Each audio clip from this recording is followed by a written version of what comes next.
Hello dear students, welcome back. This is doctor Hadi here. आज का topic second year के biology से spinal cord के हवाले से है। इससे पहले हमने ब्रेन पढ़ा था, आज स्पाइनल कॉर्ड पढ़ेंगे, क्योंकि ब्रेन और स्पाइनल कॉर्ड दोनों को जब आप आपस में मिलाओगे तो पिछली वीडियो में मैंने आपसे पूछा था कि उसको क्या कहते हैं। जब ब्रेन और स्पाइनल कॉर्ड को आप कंबाइन करते हैं तो इससे हम कहते हैं CNS, यानी central nervous system. Central nervous system, ये कल का नेक्स्ट पिछली वीडियो में हमने जो पढ़ा था ये वो CNS है। तो ब्रेन हो गया है, मैं यहाँ पर ओके लगा देता हूँ। आप अगर आपने ब्रेन नहीं पढ़ा है तो YouTube पे जस्ट ब्रेन को सर्च करके उसके बाद लिखे brain structure by doctor Hadi, video आ जाएगा। स्पाइनल कॉर्ड आज पढ़ते हैं। स्पाइनल कॉर्ड का डेफिनेशन हम कुछ इस तरह से लिखेंगे, इसके स्ट्रक्चर के हवाले से इसको डिफाइन करेंगे कि ये किस तरह दिखता है। जब आप एग्ज़ाम में इसका डेफिनेशन लिखते हैं तो आप फ़ौरन ये नहीं बताते हैं कि इसका ये काम है, काम फंक्शन डायरेक्ट स्टार्ट नहीं करते हैं, ये किस तरह का स्ट्रक्चर है वहाँ से इसका डेफिनेशन बनता है। तो इसका स्ट्रक्चर ये है कि it is a dorsal rod और केबल। अब ये सिंध बोर्ड में, KPK बोर्ड में, फेडरल बोर्ड में, बलूचिस्तान बोर्ड में इनके लिए अलग अलग लफ्ज़ इस्तेमाल, कहीं पर रॉड लिखा हुआ है, कहीं पर लिंक लिखा हुआ है, तो कहीं पर केबल का, तो सबका एक ही मतलब है। एक किस्म का रॉड है स्पाइनल कॉर्ड, रॉड है, केबल है, एक लिंकेज है जो कहाँ से स्टार्ट हुआ है। ये स्टार्ट हुआ है मेडुला ऑब्लांगेटा से। ये आपका ब्रेन का डायग्राम है। यहाँ पर एक बार फिर से आपके लिए मैंने ब्रेन का एक शॉर्टकट डायग्राम लिखा हुआ है। ये ब्रेन के पार्ट्स हैं। ब्रेन के सबसे बेस में यहाँ पर आपको क्या नज़र आएगा, लेट सपोज अगर ये पन्स है तो पन्स के नीचे फिर क्या था, मेडुला ऑब्लांगेटा है, मेडुला ऑब्लांगेटा। ठीक है, ये हमारे पास मेडुला ऑब्लांगेटा है। तो मेडुला ऑब्लांगेटा तक तो ये ब्रेन है। इसके बाद अगर हम देखें, इसके बाद क्या होगा, इसके बाद एक स्ट्रक्चर स्टार्ट होगा। ये पूरा एक रॉड है जो आपके ब्रेन का जो बेस है यहाँ से स्टार्ट होकर के नीचे एक्सटेंड करेगा, नीचे की तरफ नीचे एक्सटेंड करेगा। कहाँ तक जाएगा, आपके कमर में। हमने पढ़ा था कि इंसान का जो रीढ़ की हड्डी है, वर्टिब्रल कॉलम में हमें स्टार्ट में कुछ बोन्स मिले थे। गर्दन के अंदर जो बोन्स थे सर्वाइकल बोन्स थे। फिर सीने के अंदर जो बोन्स थे उसका नाम हमने लिखा था थोरैसिक बोन्स। ठीक है, थोरैसिक बोन। और यहाँ पर ये जो इलाका है आपका, जो रीढ़ की हड्डी का जो लास्ट पोर्शन है, लास्ट तो नहीं कह सकते हैं, सेकेंड लास्ट पोर्शन, यहाँ पर एक इलाका है उसका नाम है लंबर रीजन। अच्छा, इस पर भी मैंने वीडियो रिकॉर्ड की हुई है। इस पर वर्टिब्रल कॉलम पर, ह्यूमन स्केलेटन पर वीडियो मेरी आ चुकी है, आप देख सकते हैं। तो ये जो आपका जो स्पाइनल कॉर्ड है ये इस वर्टिब्रल कॉलम में होता हुआ कहाँ तक एक्सटेंड करेगा, ये लंबर रीजन तक ये एक्सटेंड करेगा। ठीक है, तो आपके ब्रेन से स्टार्ट होकर के कहाँ तक एक्सटेंड करेगा, लंबर रीजन तक। बेशक यहाँ इसके बाद कोक्सीजियल वर्टिब्रा है, वो भी होंगे, लेकिन ये पहुँचा कहाँ तक है, ये लंबर रीजन तक पहुँचा हुआ। ये आपने याद रखना है कि up to the lumbar region. ये आ गया, इसका डेफिनेशन हो गया। अब स्पाइनल कॉर्ड, ज़ाहिर है आप एग्ज़ाम में लिखना चाह रहे हैं तो आइडिया भी होना चाहिए। अगर आप इंट्री टेस्ट की तैयारी कर रहे हैं, MD-KT की तैयारी कर रहे हैं, तो वहाँ पर आपका कॉन्सेप्ट बनना लाजमी है ताकि आप MCQs को हल कर सके। तो मैं एग्ज़ाम भी कवर कर रहा हूँ, MCQs भी साथ साथ इससे कवर हो जाएंगे। स्पाइनल कॉर्ड के साथ कुछ इंपॉर्टेंट टर्म्स आएंगे। इंपॉर्टेंट टर्म्स क्या है, सबसे पहला है ट्रांसवर्स सेक्शन। ज़ाहिर जब आप लिखोगे तो आपके सामने आ जाएगा transverse section of the spinal cord. दरअसल बात यह है कि स्पाइनल कॉर्ड जो रॉड है, इसको बाहर से तो आपने पढ़ लिया कि भाई ये रॉड है। अब इसको मज़ीद पढ़ने के लिए इसको हम काट देंगे। अगर आप इसको यूँ काटेंगे, this is called transverse section. Transverse section, यूँ काट देंगे तो इसके बाद जब आप यहाँ पर नज़र डालोगे ये आप उसका ट्रांसवर्स सेक्शन देख रहे हैं, ठीक है, जो ट्रांसवर्स सेक्शन। तो मैंने क्या किया, अगर मैं कहूँ कि यहाँ से मैं इसको काट देता हूँ, यहाँ से मैं इसको काट देता हूँ, तो ये जो एक रीजन है आपको नज़र आ रहा है, यहाँ पर जो एक इलाका नज़र आ रहा है, इस रीजन को हम बड़ा करके आपको बताएंगे, ठीक है। ये जो छोटा सा रीजन है इसको मैं बड़ा करके आपको लिखवा रहा हूँ। ये जगह है, आप देख सकते हैं, ये जो डायग्राम आपके सामने है ये transverse section of the spinal cord है। इसमें हमने बहुत इंपॉर्टेंट टर्म्स हमने देखनी है, वो क्या है, सबसे पहले कि आपका जो स्पाइनल कॉर्ड अंदर की तरफ से, इसमें आपको एक ग्रे रीजन नज़र आएगा और एक वाइट रीजन नज़र आएगा। ये जो दरमियान में आप बटरफ्लाई शेप का स्ट्रक्चर देख रहे हैं, ये बटरफ्लाई शेप का दरमियान में जिसको मैंने ब्लैक कलर से शो किया हुआ है, दरअसल इससे हम कहते हैं grey matter. This is our grey matter, GREY, grey matter, ये आपका ग्रे मैटर है। अब ग्रे मैटर क्या चीज़ है और वाइट मैटर क्या चीज़ है, पहले आप देखिए वाइट कौन सा, ये वाला जो रीजन आपको नज़र आ रहा है, ये सारा का सारा जो रीजन है, this is your white matter. तो मैं यहाँ पर लिख लेता हूँ, this is your white matter, ये आपका वाइट मैटर है ये सारा। This one is your white matter, ये जितना कवर कर रहा हूँ मैं ये वाइट मैटर है। तो अगर आप देखिए वाइट मैटर जो है वो आउटसाइड है, बाहर की तरफ है, और अंदर की तरफ जो है ये इनसाइड, ये ग्रे मैटर है। और ये बात कहना लाजमी है कि हमारे ब्रेन के अंदर भी वाइट मैटर और ग्रे मैटर है, लेकिन जो वाइट मैटर और ग्रे मैटर ब्रेन में है वो इसका अपोजिट है।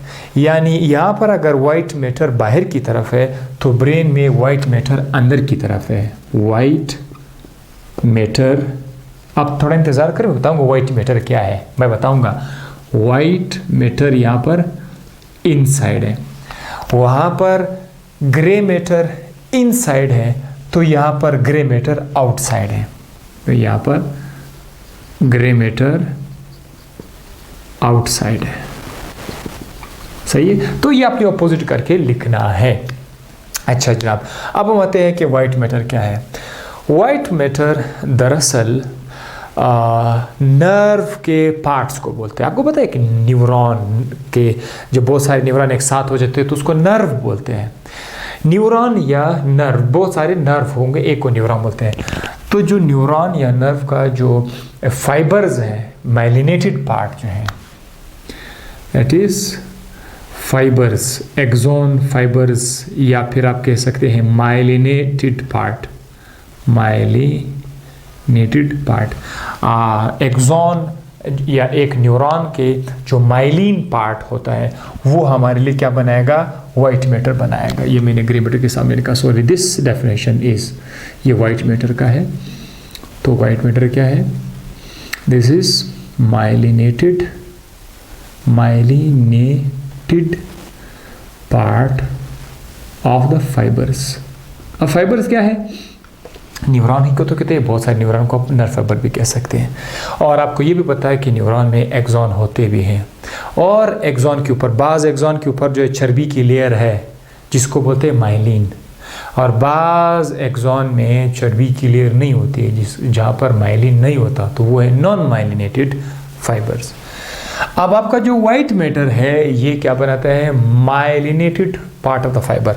लेट्स सपोज अगर मैं एक फाइबर लिख लेता हूँ, ये हमारे पास एक फाइबर है, let's suppose this is the cell body, ये है सेल बॉडी, और इस सेल बॉडी के बाद जो है एक लंबा सा फाइबर जो है निकला हुआ है, राइट, ये फाइबर है, ठीक है। आप उसको न्यूरॉन भी तो कह सकते हैं क्योंकि न्यूरॉन के पास सेल बॉडी है। अब ये जो फाइबर है, इस फाइबर में बाज़ औकात इसके आसपास चर्बी की एक लेयर होती है जिसका नाम है माइलिन, तो इसको देकर, ये जो स्ट्रक्चर आपके सामने, इसको देकर आप वाइट मैटर ग्रे मैटर को पढ़ सकते हैं। वाइट मैटर क्या होगा, अगर इस न्यूरॉन का ऐसा हिस्सा, ऐसा फाइबर जिस पर माइलिन नहीं है, ठीक है, माइलिन मौजूद है, we call it white matter. अगर माइलिन मौजूद है, ठीक है, जैसे कि ये माइलिन इस पर मौजूद है, तो only this part, the myelinated part is called the white matter. ये बाज़ औक़ात स्टूडेंट से कंफ्यूज हो जाते हैं, वो मिक्स हो जाते हैं, इवन कि ये हमसे भी कभी मिक्स हो जाते हैं, लेकिन आप इसको देखें कि this part is called the white matter. अब जो ये वाला जो पार्ट है, सेल बॉडी है, सेल बॉडी है या फिर नॉन माइलिनेटेड पार्ट जो है, इन दोनों अगर हम कंबाइन करेंगे तो फिर इससे क्या बनेगा, ग्रे मैटर। तो ग्रे मैटर के सामने क्या लिखेंगे, grey matter is cell bodies plus what, plus non myelinated part, non myelinated part. तो अब आपको समझ आ गया होगा कि ये सारा गेम जो है वो इसी पर चल रहा है। अब आते हैं ventral and dorsal root. Ventral and dorsal root ये क्या चीज़ है? दरअसल वेंट्रल का मतलब ये है सामने की तरफ, जैसे कि आप मुझे देख रहे हैं, मैं ये जो साइड आपको है दिस नज़र आ रहा है, this is my ventral side, और इस तरफ से जो है आप मुझे देख सकते हैं, this is my dorsal side. तो अगर मैं अपना स्पाइनल कॉर्ड आपके सामने लाऊं इस वक्त, और मैं इस आपकी तरफ हूँ, तो मेरा जो स्पाइनल कॉर्ड है उसका ये वाला जो हिस्सा जो आपकी तरफ है, यानी कैमरे की तरफ जो है, ये स्पाइनल कॉर्ड का वेंट्रल साइड है, और पीछे की तरफ से जो है ये उसका स्पाइनल कॉर्ड का डोर्सल साइड है। तो स्पाइनल कॉर्ड का वेंट्रल और डोर्सल साइड दोनों मौजूद है। अब हम क्या करेंगे, ये हो गया आपका वेंट्रल एंड डोर्सल। अब रूट क्या है? दरअसल एक नर्व फाइबर इसके डोर्सल साइड से निकला हुआ है, पीछे की तरफ से एक फाइबर निकला हुआ है, पीछे की तरफ एक फाइबर निकला हुआ है, और एक धागा, एक फाइबर, न्यूरॉन का एक फाइबर वो सामने से निकला हुआ है। जो सामने से निकला हुआ है उसका नाम है वेंट्रल रूट, सामने से निकला हुआ है, और जो पीछे से निकला हुआ है this is called dorsal root. तो हम उसको लिखेंगे कैसे? यहाँ पर आप देखें, दिस वन, इस डायग्राम पर आप देखें, तो यहाँ से अगर मैं निकालूँ, बोर्ड पर तो नज़र नहीं आ रहा है, पीछे की तरफ से, सो लेट्स सपोज ये पीछे की तरफ से निकल रहा है, और ये जो है ये आगे की तरफ से निकल रहा है। तो जो पीछे की तरफ से निकलेगा this is called what, this is called dorsal root, और जो आगे से निकलेगा this is called ventral root. तो ये डोर्सल रूट और वेंट्रल रूट ये आपस में मिलके एक सिंगल धागा बनाएंगे, बाद में एक सिंगल धागा बनाएंगे। ये जो आपका एक सिंगल धागा है this is called what, this is called spinal nerve, this is called spinal nerve. इसी तरह आप इस तरफ देखें, इसके इस स्पाइनल कॉर्ड के उसी साइड पर आप देखें, फिर से वहाँ पर क्या निकला हुआ है, एक डोर्सल रूट यहाँ से निकला हुआ है, ये पीछे से आया हुआ है, और एक वेंट्रल रूट यहाँ सामने से निकला हुआ है। ये दोनों कंबाइन होकर के एक नर्व बनाएंगे, एक नर्व बनाएंगे, ये आपका स्पाइनल नर्व है। तो ये एक जोड़े की सूरत में आएंगे, पेयर की सूरत में, this is one spinal nerve pair, ठीक है। इसी तरह फिर ये भी इस तरह नीचे आप आ जाओगे तो इससे इस तरह से पेयर्स निकली हुई होती है, dorsal root ventral root combine होकर, dorsal root ventral root combine होकर के एक पेयर बनेंगे। ये आपका जो स्पाइनल कॉर्ड है उस स्पाइनल कॉर्ड से इस तरह नर्व्स निकले हुए हैं। तो जोड़े अगर आप काउंट करेंगे, so there are 31 pairs, there are 31 pairs, इस तरह के 31 जोड़े हैं जो आपके स्पाइनल कॉर्ड से निकले हुए हैं। यहाँ पर अगर मैं आपको दिखाऊं तो आपने लिखने का तरीका क्या होगा, ये जो आपका ब्लैक स्ट्रक्चर है बटरफ्लाई की तरह, बाज़ बुक्स में उसको बटरफ्लाई का नाम देते हैं, बाज़ बुक में उसको एच शेप देते हैं, जैसे कि अभी फेडरल बोर्ड की बुक में उन्होंने एच शेप का नाम उसमें दिया, एच शेप, तो इट्स फाइन, ओके। ये एच की तरह भी दिखता है, बटरफ्लाई की तरह भी दिखता है। क्या आपको पता है कि ब्लैक रीजन का नाम क्या है? This is grey matter. इसके दरमियान एक सुराख भी है, एक नाली भी है, ठीक है। सेंटर में एक सुराख है जो कि अंदर की तरफ जाकर एक नाली की शक्ल इख्तियार कर लेती है, this is called central canal. और इस सेंट्रल कैनाल के अंदर सेरेब्रोस्पाइनल फ्लूइड है, जिस पर ऑलरेडी मैं बात कर चुका हूँ। सेरेब्रोस्पाइनल फ्लूइड प्रोटेक्टिव फ्लूइड है। आपने करना क्या, आपने ये जो एक साइड है इस ग्रे मैटर का, यहाँ से आपने एक रूट आपने यहाँ से बनाना है, एक रूट आपने यहाँ से निकालना है, ठीक है। ये आपने एक रूट यहाँ से निकाला, ठीक है, ये रूट आपने यहाँ से निकाला और इसका नाम आपने देना है, क्या नाम देना है, इसका नाम आपने देना है डोर्सल रूट। ये आपने निकाला, ये इसका डोर्सल रूट है। और यहाँ से आपने फिर क्या करना है, यहाँ से एक और रूट आप यहाँ से भी निकालेंगे। ठीक है, इसको क्या नाम देंगे हम लोग, इसको हम नाम देंगे वेंट्रल रूट। क्या नाम, वेंट्रल रूट इसका नाम होंगे। तो ये जो आपका स्पाइनल कॉर्ड है उसके एक साइड से डोर्सल रूट निकला और उसी साइड के अगले परे से वेंट्रल रूट निकला। इसी तरह यहाँ से भी आप क्या कर सकते हैं, dorsal root and ventral root ये आप निकाले। इन दोनों को आगे जाकर हम क्या करेंगे, आगे जाकर हम इसको कंबाइन करेंगे। ठीक है, ये आपने क्या किया, इसको कंबाइन किया। कंबाइन करने के बाद ये एक स्पाइनल नर्व आया और इसी तरह इनको भी हम क्या करेंगे, कंबाइन करेंगे, इससे एक स्पाइनल नर्व हमारे पास आ जाएगा। तो ये क्या, एक जोड़ा सिर्फ मैंने आपको दिखा दिया, ये इस तरह से निकलेगा। ठीक है, बिल्कुल ग्रे मैटर से। इसमें एक चीज़ और भी मैं आपको बताना चाहूँ कि यहाँ पर जो डोर्सल रूट आपको नज़र आ रहा है, डोर्सल रूट को थोड़ा सा आपने मोटा करके लिखना है। थोड़ा सा इसको आपने क्या करना है, मोटा करके इस तरह आपने लिखना है। इसका मैं फ़ायदा बताता हूँ कि आपने क्यों इसको थोड़ा मोटा करने का फ़ायदा ये है कि यहाँ पर हमारे पास क्या पड़ा हुआ है, यहाँ पर हमारे पास गैंग्लिया पड़ा हुआ है। क्या पड़ा हुआ है, गैंग्लियन। गैंग्लियन इसको बोलते हैं डोर्सल रूट गैंग्लियन। अब गैंग्लियन क्या है, सेंट्रल कैनाल हो चुका है, central canal already done, spinal nerves भी हो गए हैं, डोर्सल रूट गैंग्लियन। ये गैंग्लिया क्या है, गैंग्लिया दरअसल क्या है, ये है group of cell bodies. Ganglia क्या है, what is ganglia, group of cell bodies. तो सेल बॉडीज़ की जो ग्रुप है उसको हम क्या कहते हैं, गैंग्लिया कहते हैं। और ये लफ्ज़ बार बार आप, सेल बॉडी आपको मैं ऑलरेडी बता चुका हूँ सेल बॉडी क्या है। तो यहाँ पर सेल बॉडीज़ का ग्रुप पड़ा होगा, ये एक सेल बॉडी होगी, उनको क्या बोलते हैं, गैंग्लिया, और that is called as dorsal root ganglion. तो आपका एमसीक्यू जब आएगा वो पूछेगा आपसे कि स्पाइनल नर्व में गैंग्लियन डोर्सल रूट में है या वेंट्रल रूट में है, तो फिर आप पास जाओगे, आप करो क्या करोगे जब तक आपको पता नहीं होगा। ये था स्पाइनल कॉर्ड का पूरा डिस्क्रिप्शन। अब हम आते हैं इसके फंक्शन की तरफ। इसका फंक्शन क्या है, एक बात और कि इस पर ऑलरेडी मैं पुराना लेक्चर मैंने रिकॉर्ड किया था स्पाइनल कॉर्ड के ऊपर, लेकिन मैंने इस बार इसको अपडेट करके थोड़ा सा इसमें और नई चीज़ें ऐड कर रही ताकि आपको जो है मज़ा आ जाए, आपको ज़्यादा से ज़्यादा चीज़ें समझ आ जाए। स्पाइनल कॉर्ड का फंक्शन क्या है कि ये centre for the many reflex actions. अब रिफ्लेक्स एक्शन पे भी एक पुरानी वीडियो है, लेकिन इस पे भी एक वीडियो आ जाएगी रिफ्लेक्स एक्शन, बाकायदा इस यहाँ पर मैं रिकॉर्ड करूँगा रिफ्लेक्स एक्शन के ऊपर। तो रिफ्लेक्स एक्शन जो है वो इसका काम है, लेकिन अभी मैं नहीं बताऊँगा रिफ्लेक्स एक्शन क्या है, आपने सब याद रखना है। ठीक है, रिफ्लेक्स एक्शन। और दूसरा ये है track for the nerves that connect brain and body parts. आपका ब्रेन और बॉडी पार्ट्स को आपस में कनेक्ट करते हैं। मिसाल के तौर पर ये जो आपकी उंगली है, आपकी उंगली जो है, आपका जितना जिल्द है उंगली है, ये आपके दिमाग के साथ कनेक्ट है।